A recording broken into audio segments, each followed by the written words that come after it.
Good evening everyone. हाँ, share कर दीजिए लिंक को।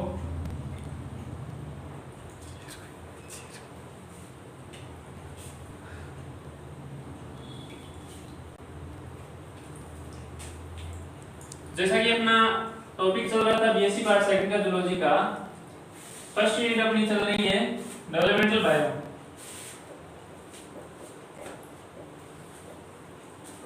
Developmental bio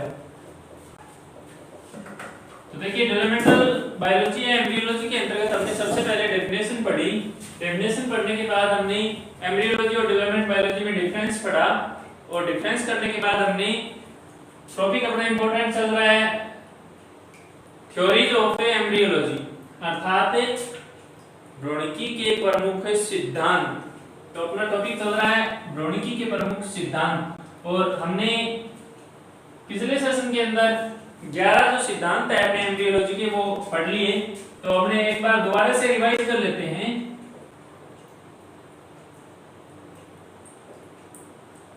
theory of embryology,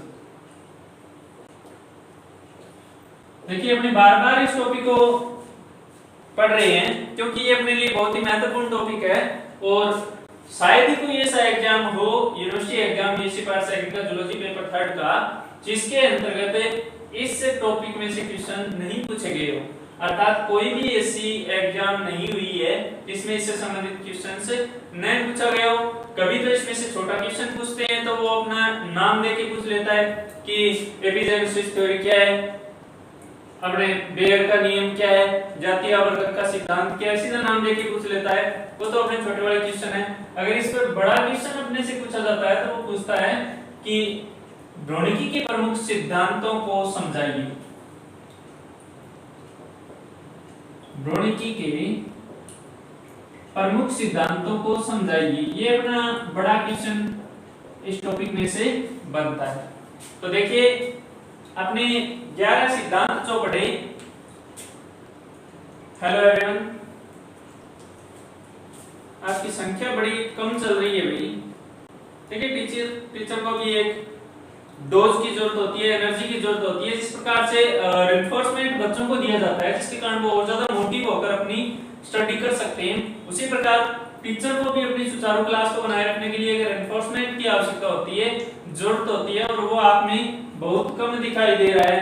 तो लिंक को ज्यादा से ज्यादा आप शेयर करते हुए चला करो, ताकि जितने ज्यादा संख्या में स्टूडेंट होंगे टीचर के यहाँ पढ़ाने की एफिशिएंसी उतनी ही ज्यादा होगी। तो भ्रूणिकी के जो सिद्धांत है वो अपने कौन-कौन सी थ्योरीज पढ़ी थी, तो चलिए देखते हैं। अपने पहला अपना सिद्धांत था प्री फॉर्मेशन थ्योरी।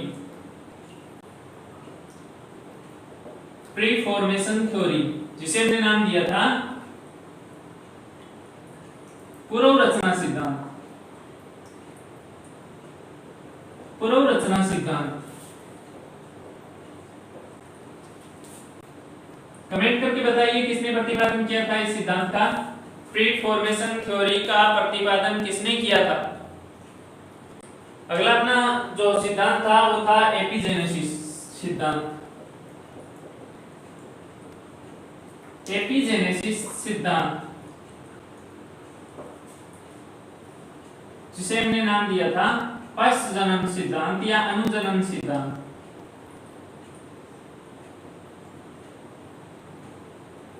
पश्चजनन सिद्धांत या स्वयं रोमा कुमारी, वेरी गुड। अनुजनन सिद्धांत। जो अगला अपना थर्ड लॉ था वो था अपना बेयर का नियम।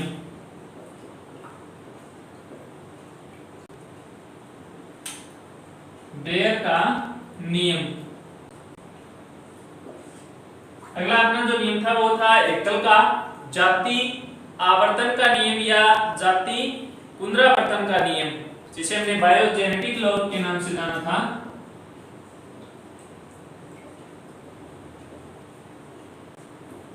जाति आवर्तन का सिद्धांत बड़ा ही महत्वपूर्ण नियम है, जाति आवर्तन का सिद्धांत। फिर थी अपनी जो थ्योरी थी अगली थी वो थी जर्म लेयर कंसेप्ट, और फिर था अपना जर्म प्लाज्म सिद्धांत। Germ layer theory. अगला जो अपना सिद्धांत था वो था जर्म प्लाज्म सिद्धांत, जिसका प्रतिपादन किसने किया था? विजमैन नाम के वैज्ञानिक ने किया था। फिर था अपना एनकैसमेंट थ्योरी, जिसे हमने नाम दिया था सैंकोसन सिद्धांत।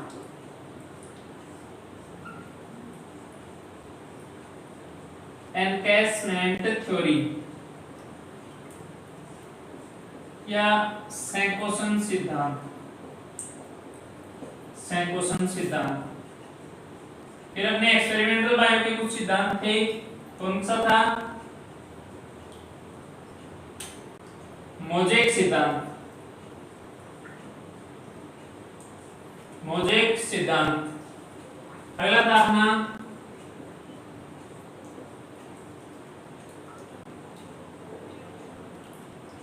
गार्डियन थ्योरी,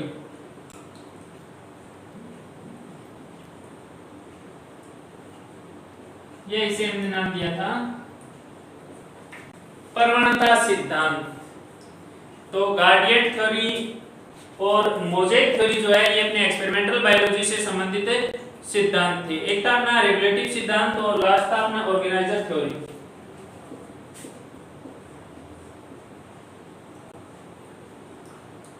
रेगुलेटिव सिद्धांत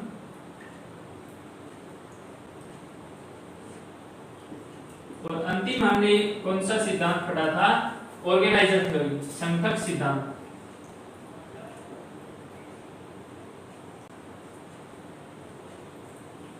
संघटक सिद्धांत। तो ये थे अपने प्रमुख सिद्धांत। तो चलिए एक बार अपने अध्ययन कर लेते हैं कि इन सिद्धांतों में अपनी कौन कौन सी जानकारियां दी गई। अपने पूरा रिसाइकल के अंदर जाते हैं, 2 मिनट के अंदर अपने पूरा का पूरा इनका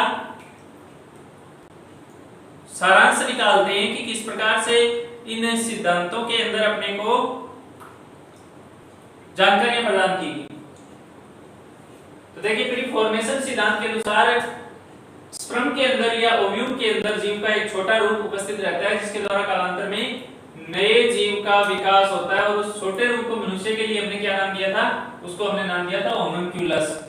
पश्चजनन सिद्धांत इसका बिल्कुल उल्टा है। इस सिद्धांत के अनुसार जीव के शरीर में किसी भी प्रकार का युग्मकों के अंदर लघु रूप नहीं पाया जाता, अपितु जो जाइगोट बनता है, इस जाइगोट की कोशिकाओं में लगातार परिवर्तन होने के द्वारा कालांतर में नए जीव का विकास होता है। और इसे हमने नाम दिया था अनुजनन सिद्धांत। अर्थात इस सिद्धांत के अनुसार अलग अलग संरचनाएं बनाने के लिए अलग अलग कोशिकाएं उपस्थित होती है, जो कि विभेदन की क्रिया के द्वारा नए जीव का विकास करते हैं। देखिए बेयर का जो नियम था, बेयर के नियम के अनुसार क्या था? इस सिद्धांत के अनुसार भ्रूण के अंदर क्या होता है?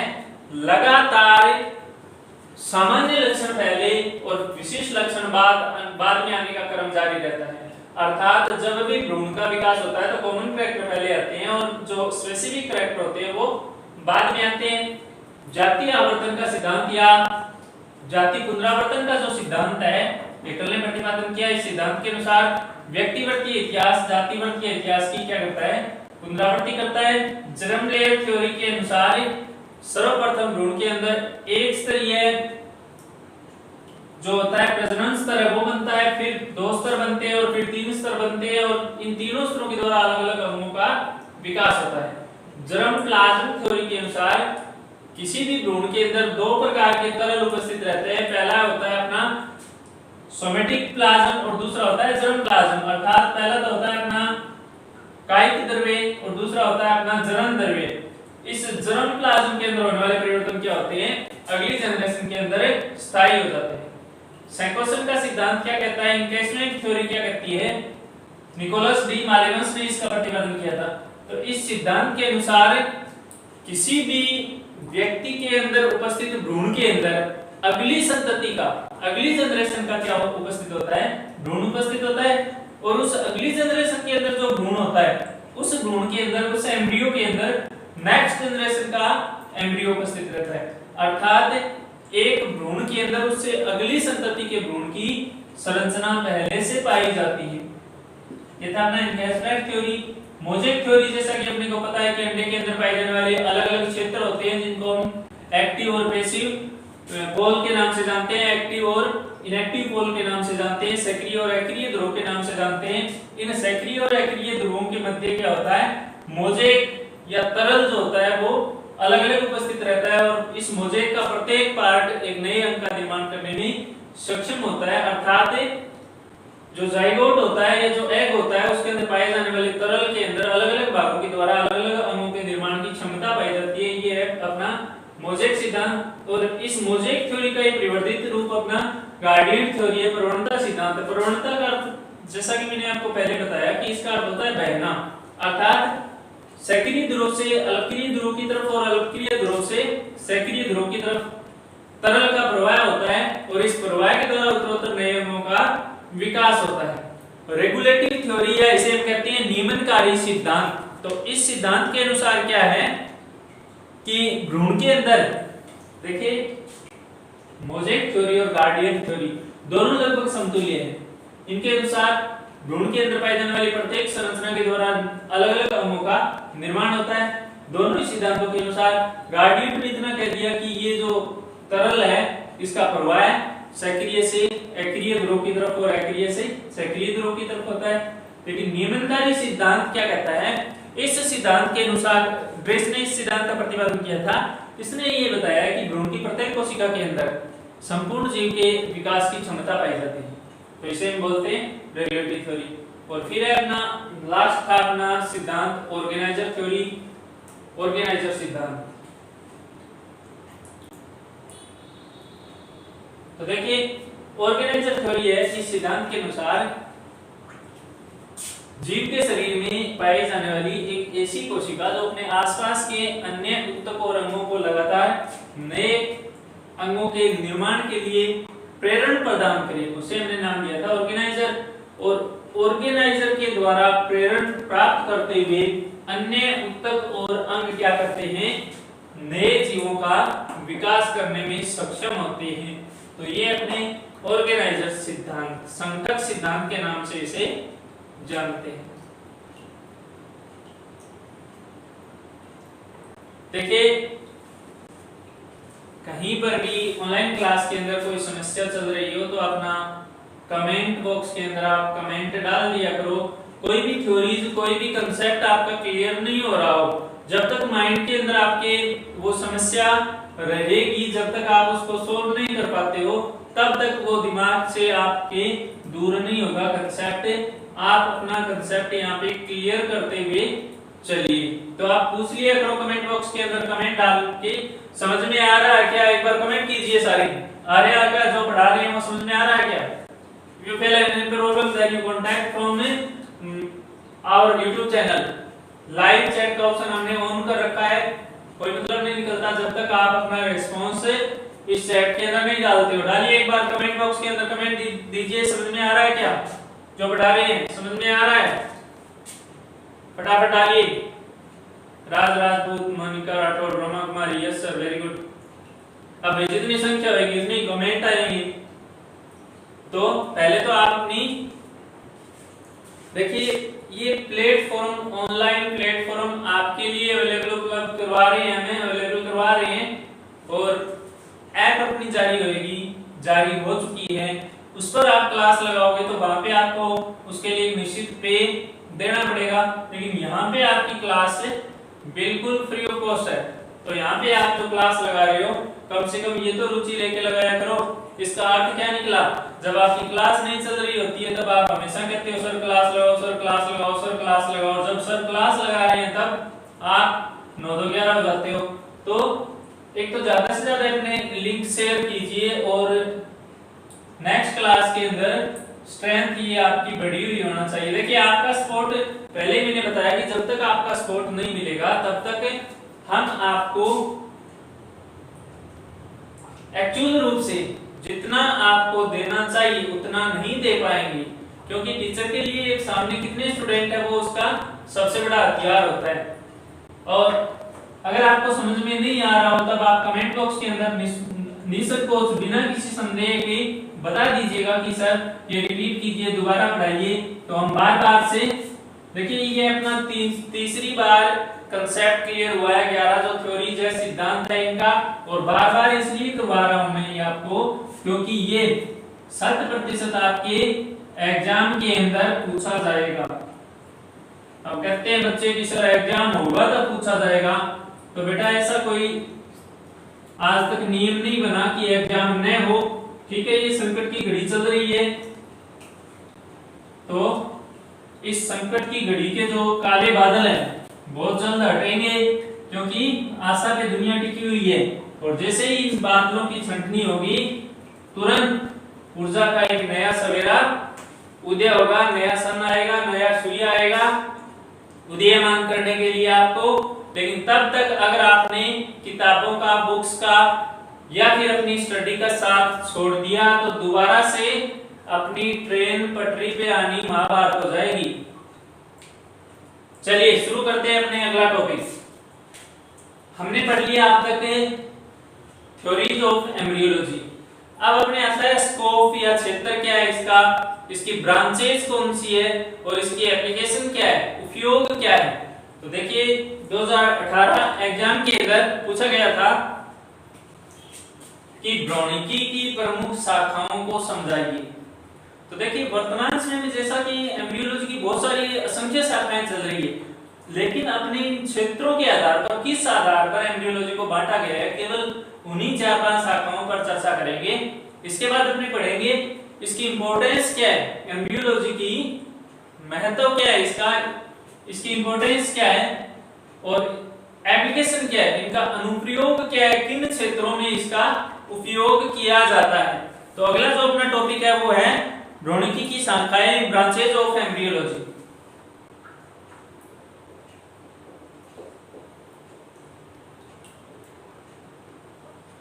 ब्रांचेज ऑफ एम्ब्रियोलॉजी, भ्रूणिकी की शाखाएं।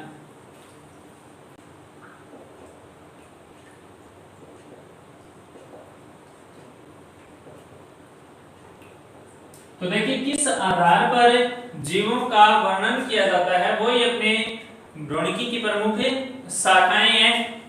किस आधार पर अपने किसी भी भ्रूण का विश्लेषण कर रहे हैं, उसके बारे में जानकारी प्राप्त कर रहे हैं, वो है अपना भ्रूणिकी की प्रमुख शाखाएं। तो देखिए पहली अपनी शाखा की बात करें तो एनालिटिक एम्ब्रियोलॉजी।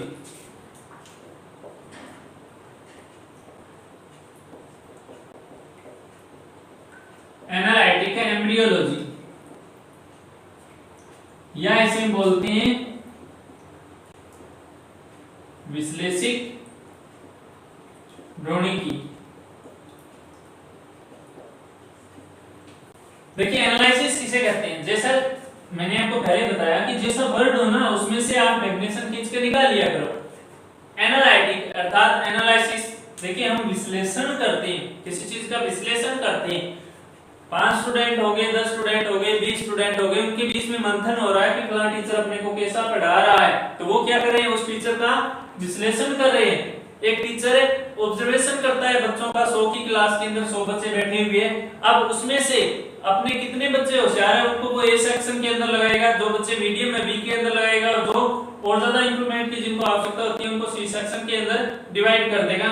वो होता है उसका एनालिसिस, उसका विश्लेषण करना।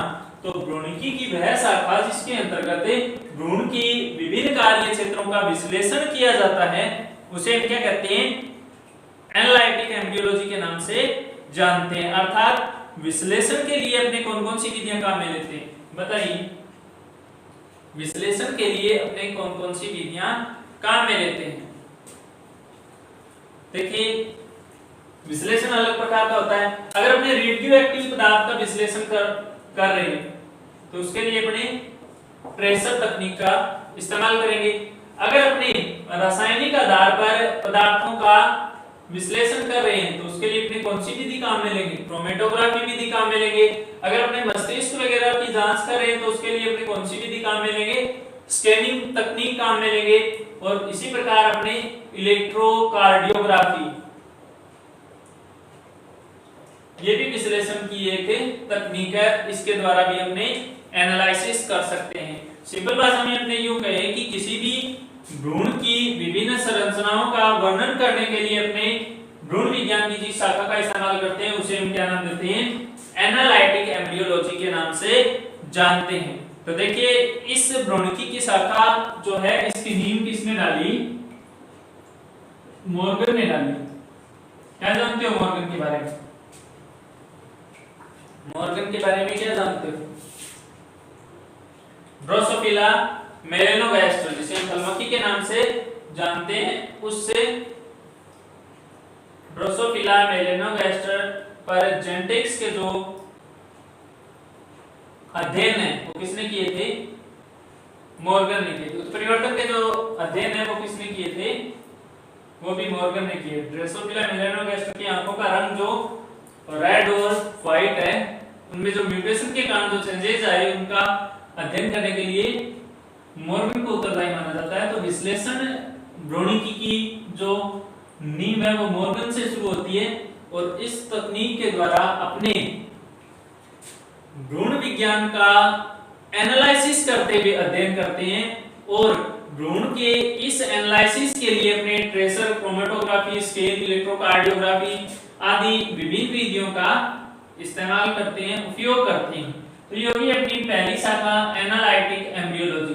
देखिए अपने को इन जानकारियों को रटने की आवश्यकता नहीं होती, एक बार आप ध्यान से देखिए। एक होता है क्लास मन से देखना और एक होता है केवल अपना टाइम पास करने के लिए क्लास देखना। तो यहाँ आप बिल्कुल आराम से जितनी देर अध्ययन करते हो तब तक आप मन लगाकर अध्ययन कीजिए। तो एनालिसिस का अर्थ होता है विश्लेषण करना, अर्थात अगर अपने भ्रूण की संरचना का, उसके रासायनिक संगठन का विश्लेषण करते हुए अध्ययन कर रहे हैं तो विज्ञान की शाखा को अपने क्या नाम दे देंगे, विश्लेषिक भ्रूणिकी के नाम से जानते हैं।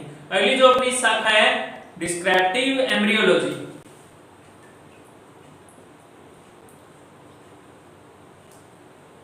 डिस्क्रिप्टिव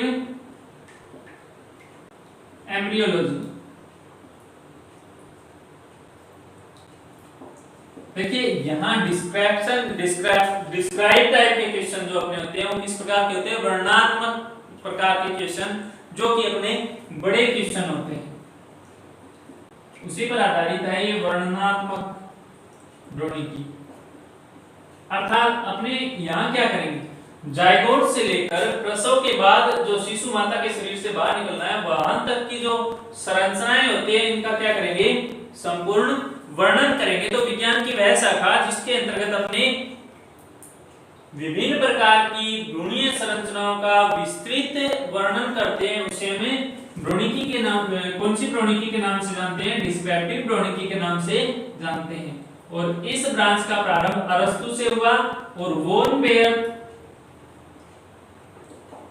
के समय काल तक इस शाखा का पूर्णतः प्रभाव रहा। अर्थात अपने को पता है, शुरू में हमने चर्चा की थी कि भ्रूणिकी के जनक कौन है, अरस्तु है। तो सर्वप्रथम अरस्तु ने भ्रूण के बारे में विस्तृत जानकारी देना शुरू की और इसके बाद अभी हमने पढ़ा बेयर का नियम। तो बेयर के नियम तक या बेयर के कार्यकाल तक, बेयर के समय क्रम तक अपने भ्रूण का विस्तृत वर्णन प्रचलन में था। अर्थात जायगोट से अपने किस प्रकार से धीरे धीरे उत्तरोत्तर क्रम के अंदर भ्रूणीय संरचनाओं का विकास होता है, ये वर्णन विज्ञान की जिस शाखा के अंतर्गत किया जाता है उसे हमें डिस्क्रिप्टिव एम्ब्रियोलॉजी के नाम से जानते हैं। अगली देखिए कंपैरेटिव एम्ब्रियोलॉजी। अगली जो शाखा है वो है कंपैरेटिव एम्ब्रियोलॉजी। देखिए कंपैरेटिव, हम कहते हैं ना एक स्टूडेंट उसके कंपैरेटिव अच्छा है लेकिन किसी दूसरे स्टूडेंट के कंपैरेटिव वो एवरेज चल रहा है, ये होता है तुलना, तुलनात्मक भ्रूणिकी। तुलनात्मक भ्रूणिकी अर्थात विज्ञान की इस शाखा के अंतर्गत अपने एक ही जीव के भ्रूण का अध्ययन न करके कई सारे जीवों के भ्रूणों का आपस में तुलनात्मक अध्ययन करते हैं। देखिए इस तुलनात्मक भ्रूणिकी का उपयोग अपने जो जैव विकास है उसके प्रमाण के रूप में किया जाता है। ध्यान दीजिएगा, अपने मछली का भ्रूण, फिर एबीज का भ्रूण, रेप्टाइल का भ्रूण और मेमेलिया का भ्रूण तुलनात्मक रूप से अपने इनका अध्ययन करते हैं कि कौन कौन सी संरचनाएं इनके अंदर है, अपने एक जैसी पाई जाती है, कौन सी संरचनाएं इनकी समतुल्य नहीं होती, तो इसे हम तुलनात्मक भ्रूणिकी के नाम से जानते हैं। तो विज्ञान की वह शाखा जिसके अंतर्गत अपनी विभिन्न भ्रूणीय संरचनाओं का तुलनात्मक रूप से अध्ययन करते हैं, उसे हम कंपैरेटिव एम्ब्रियोलॉजी के नाम से जानते हैं। और इस शाखा के लिए अपने मेयर तथा हेगल को मुख्य रूप से जाना जाता है। अर्थात इन वैज्ञानिकों ने जो अपना वर्णन किया वो कौन सा था? तुलनात्मक रूप से। हाँ, नमस्ते भैया अंकिता जी। तो कंपैरेटिव एम्ब्रियोलॉजी जो है, तुलनात्मक भ्रूणिकी जो है, उसके लिए अपनी मेयर तथा हेगल को उत्तरदायी माना जाता है। देखिए यहाँ अपने क्या करते हैं, एनालिसिस कर रहे हैं, विश्लेषण कर रहे हैं, किस प्रकार से भ्रूणीय संरचनाएं बनी उसका विश्लेषण कर रहे हैं। अब किस प्रकार से बनी उसका वर्णन कर रहे हैं तो डिस्क्रिप्टिव में हो जाएगी। और विभिन्न भ्रूणों के अंदर किस किस प्रकार की भ्रूणीय संरचनाएं पाई जाती है, कौन सी संरचनाओं में समानताएं होती है, कौन सी संरचनाएं असमान होती है, इसे हम कंपैरेटिव एम्ब्रियोलॉजी के नाम से जानते हैं। और अगली जो अपनी शाखा है वो एक्सपेरिमेंटल एम्ब्रियोलॉजी। बताइए कौन है सर, कब से पहले आ गया अपना word? Experimental embryology.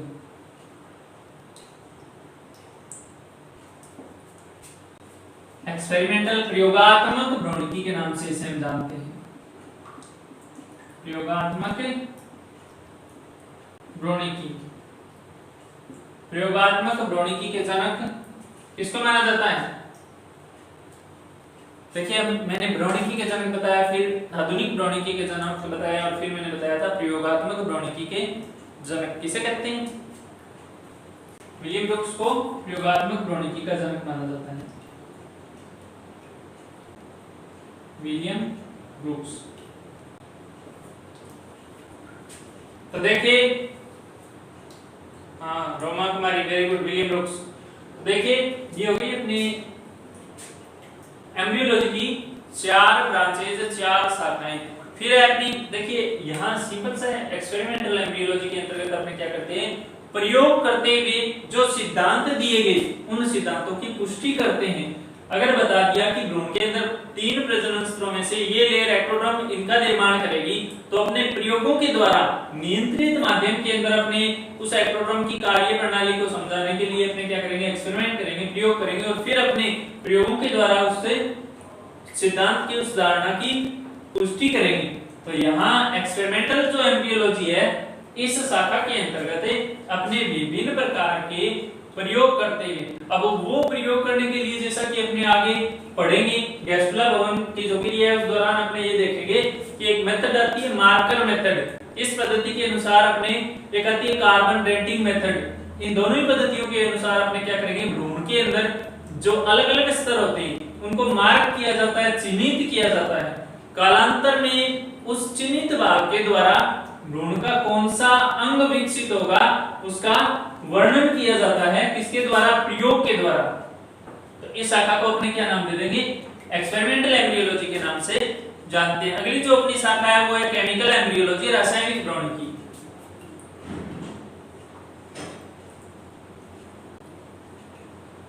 Chemical embryology, chemical embryology जैसे बोलते हैं रासायनिक भ्रूणिकी। रासायनिक भ्रूणिकी, देखिए भ्रूण के अंदर भी अनेक प्रकार के रसायन पाए जाते हैं। इन रसायनों का वर्णन अगर विज्ञान की किसी शाखा के अंतर्गत किया जाता है तो इसे हमें केमिकल एम्ब्रियोलॉजी के नाम से जानते हैं। तो देखिए शरीर के ब्लड का, प्लाज्मा का संगठन जानने के लिए यह शाखा बहुत महत्वपूर्ण होती है। तो रासायनिक भ्रूणिकी के अंतर्गत अपने जैव भौतिक, जैव रासायनिक क्रियाओं का अध्ययन किया जाता है और कार्य की तकनीकों का अध्ययन किया जाता है। अगली जो अपनी शाखा है वो है टेरेटोलॉजी।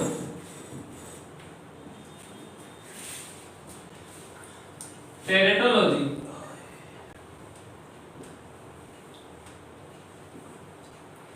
बड़ी महत्वपूर्ण शाखा है टेरेटोलॉजी। इस शाखा के अंतर्गत क्या करते हैं, अपने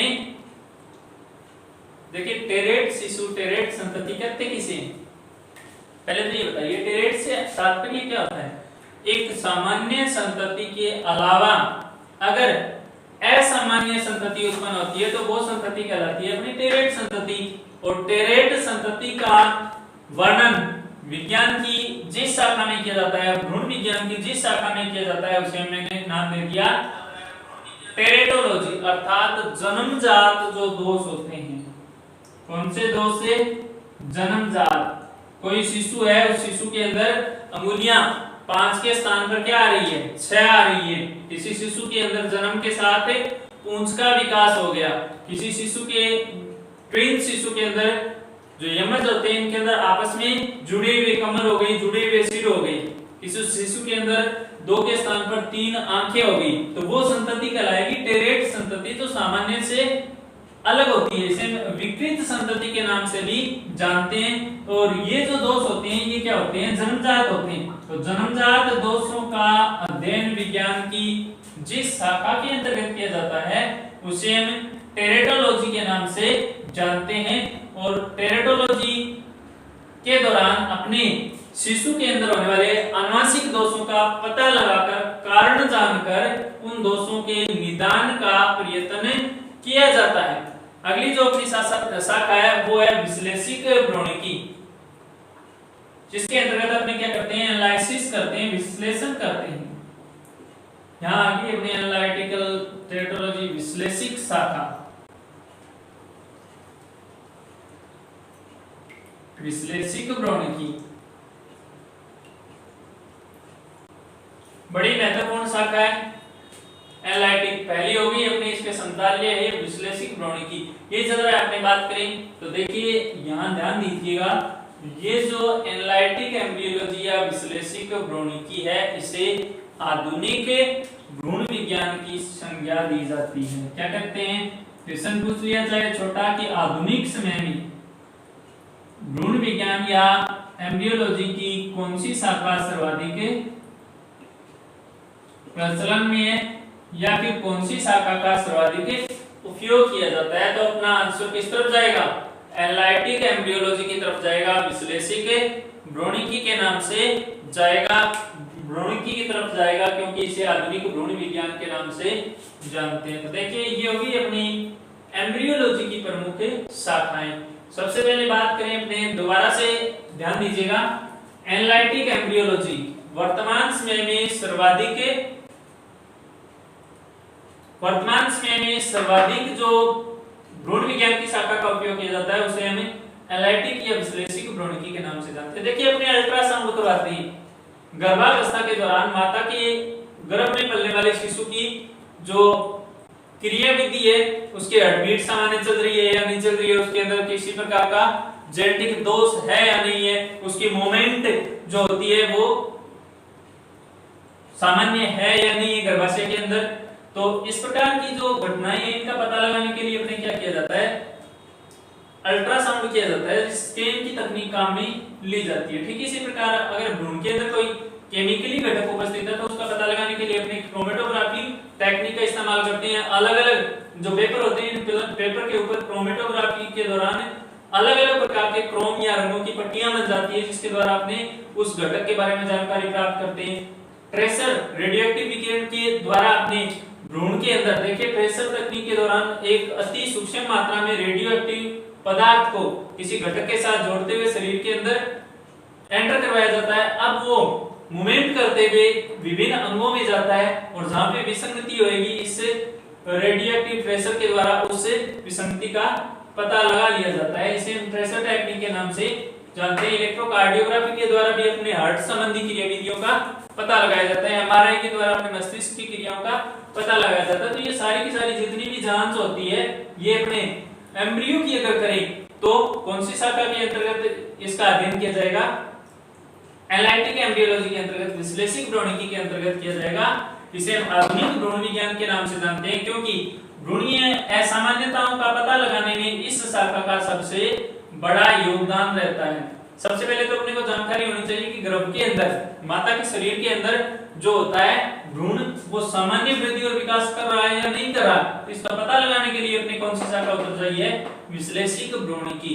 भ्रूण का पता लगा रहे हैं अपने किस विधि के द्वारा, विश्लेषण विधि के द्वारा, उसके शरीर के अंदर पाए जाने वाले अलग अलग घटकों के द्वारा इसका वर्णन कर रहे हैं। तो इसे हम क्या कह देंगे, एनालिटिक एम्ब्रियोलॉजी के नाम से जानते हैं, आधुनिक भ्रूण विज्ञान के नाम से जानते हैं। वर्तमान में सर्वाधिक प्रचलन में ये शाखा है। फिर अपनी डिस्क्रिप्टिव एम्ब्रियोलॉजी या वर्णनात्मक भ्रूणिकी के नाम से जानते हैं। अरस्तु से बेयर तक का जो समय काल है, ये तो वर्तमान में चल ही रही है, सबसे ज्यादा काम में नहीं जा रही है। और ये अरस्तु से लेकर बेयर के बीच का जो समय पीरियड था, उस दौरान सबसे ज्यादा भ्रूण का वर्णन किया जाता था कि किस प्रकार से अपने गैमेट आपस में मिले, जाइगोट बना, फिर किस प्रकार से इससे एक परत बनी, दो बनी, फिर तीन जर्म लेयर बने, एक्टोड्रम, एंडोड्रम, मेसोड्रम, फिर किस प्रकार से इन जर्म लेयर की सेल्स ने अलग अलग स्थान पर स्ट्रक्चरल मूवमेंट करते हुए किस प्रकार से भिन्न भिन्न अंगों का निर्माण किया। तो ये वर्णन अपने किस शाखा के अंतर्गत किया जाता है, वर्णनात्मक भ्रूणिकी के अंतर्गत किया जाता है। तीसरी जो अपनी शाखा है तुलनात्मक, अपने अलग अलग जीवों के भ्रूणीय विकास की तुलना करते हुए इन जीवों में बनने वाले अंगों की तुलनात्मक रूप से व्याख्या करते हैं। तो इसे हम क्या कह देंगे, कंपैरेटिव एम्ब्रियोलॉजी के नाम से जानते हैं। हमने भ्रूणीय अवस्थाएं ले ली, मत्स्य की ले ली, फिर अपने रेप्टाइल की ले ली, एवीज की ले ली, और फिर मेमेलिया की ले ली, और इनका आपस में तुलनात्मक रूप से अध्ययन किया। कौन सी इनके अंदर समानताएं चल रही है, कौन सी असामान्यताएं चल रही है। तो इसे हम क्या कह देंगे, कंपैरेटिव एम्ब्रियोलॉजी के नाम से जानते हैं। अगली जो अपनी शाखा है वो एक्सपेरिमेंटल एम्ब्रियोलॉजी। तो देखिए वर्तमान में सर्वाधिक उपयोग किया जाता है विश्लेषिक भ्रूणिकी का, इसके बाद इसी का स्थान आता है प्रयोगात्मक भ्रूणिकी का। अपने कोई भी सिद्धांत देते हैं, हमने पढ़े एम्ब्रियोलॉजी के 11 सिद्धांत, 11 थ्योरी, ये सारी की सारी थ्योरी पहले प्रयोगों से पुष्ट की गई है। अर्थात किसी भी सिद्धांत या थ्योरी का प्रतिपादन प्रयोगों द्वारा पुष्ट धारणा के अनुसार होता है। ये नहीं कि किसी वैज्ञानिक के, किसी साइंटिस्ट के माइंड के अंदर कोई कंसेप्ट आया और उसने उस कंसेप्ट को एक नाम दे दिया कि ये तो मेरा सिद्धांत है, ऐसा कुछ नहीं होता। पहले वो जो धारणाएं दी जाती है उसकी प्रयोगों के द्वारा क्या की जाती है, पुष्टि की जाती है, और प्रयोगों के द्वारा पुष्ट होने के पश्चात ही उसे क्या नाम दे दिया जाता है, उसे थ्योरीज का नाम दे दिया जाता है, सिद्धांत का नाम दे दिया जाता है। तो प्रयोगात्मक भ्रूणिकी, विलियम ब्रुक्स, इसका जन्म माना जाता है एक्सपेरिमेंटल बायोलॉजी का। तो इस प्रयोगात्मक भ्रूणिकी के अंतर्गत प्रयोगों के द्वारा भ्रूणीय संरचनाओं के विकास और परिवर्तन की जानकारी दी जाती है। अगली जो अपनी शाखा है वो है केमिकल एम्ब्रियोलॉजी या रासायनिक भ्रूणिकी। तो देखिए भ्रूण के अंदर जो अनेक रसायन पाए जाते हैं, किसी भी प्रकार का केमिकल संगठन, ऑर्गेनाइजेशन जो पाया जाता है, इस केमिकली कंपोजिशन का अध्ययन, इनका संगठन का कौन कौन से घटक कितनी मात्रा में उपस्थित है। अब भ्रूण के अंदर अमीनो एसिड पाए जाते हैं, भ्रूण के अंदर कार्बनिक एसिड भी पाए जाते हैं, भ्रूण के अंदर कार्बोहाइड्रेट, लिपिड, प्रोटीन, वसाएं, ये सारा का सारा होता है, कार्बनिक एसिड वगैरह होते हैं। तो ये अमीनो एसिड है, कार्बनिक एसिड है, लिपिड है, कार्बोहाइड्रेट है, प्रोटीन है, विटामिन है, इनका केमिकली कंपोजिशन क्या रहता है और कितनी मात्रा में ये शरीर के अंदर आवश्यकता होती है, इसी के आधार पर अपने भ्रूण के फूड का, फीडिंग का निर्धारण किया जाता है। अपने कहते हैं ना एक बैलेंस डाइट होती है। बैलेंस डाइट का अर्थ होता है एक ऐसा भोजन जिसके अंदर जीव के संपूर्ण विकास के लिए आवश्यक घटक पर्याप्त मात्रा में उपस्थित हो। ठीक इसी प्रकार भ्रूण को किन किन घटकों की आवश्यकता होती है, इसका आपने वर्णन केमिकल एम्ब्रियोलॉजी, रासायनिक भ्रूणिकी के द्वारा किया जाता है। यहाँ हम भ्रूण के अंदर जो घटक पाए जाते हैं, जो पदार्थ पाए जाते हैं, उनका रासायनिक विश्लेषण करते हैं। कौन से इनके अंदर बॉन्ड पाए जाते हैं, केमिकली कंपोजिशन क्या होता है। तो विज्ञान की वह शाखा जिसके अंतर्गत जीव के अंदर पाए जाने वाले रासायनिक घटकों का वर्णन किया जाता है, उसे हम रासायनिक भ्रूणिकी के नाम से जानते हैं। और अगली जो शाखा है वो अपनी टेरेटोलॉजी, जन्मजात दोषों से संबंधित ये शाखा है।